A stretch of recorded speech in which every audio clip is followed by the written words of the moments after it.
حافظ مظہر الدین صاحب رحمۃ اللہ تعالی علیہ بہت بڑے عالم تھے، حزب الاناف ہمارا مدرسہ ہے، اس کے فاضل تھے۔ آپ نے ایک بڑی خوبصورت نعت شریف لکھی، آپ فرماتے ہیں کہ ہم سوئے حشر چلیں گے شہ ابرار کے ساتھ۔ جی حضور نبی پاک صلی اللہ علیہ وسلم قیامت کے دن ٹوٹل جو امتیں ہیں نبیوں کی، ان کی 120 صفیں ہوں گی، ان میں سے صرف 40 صفیں باقی ساری امتوں کی ہیں اور 80 باقی میری امت کی ہوں گی۔ اللہ اکبر۔ اور اس دن قائد کون ہوگا؟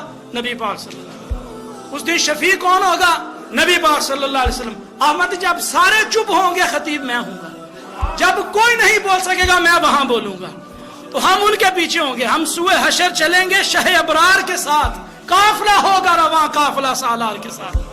یہ تو طیبہ کی محبت کا اثر ہے، ورنہ کون روتا ہے لپٹ کر در و دیوار کے ساتھ۔ اور رہ گئے منزل سدرہ پہ پہنچ کے جبریل، رہ گئے منزل سدرہ پہ پہنچ کے جبریل، چل نہیں سکتا فرشتہ تیری رفتار کے ساتھ۔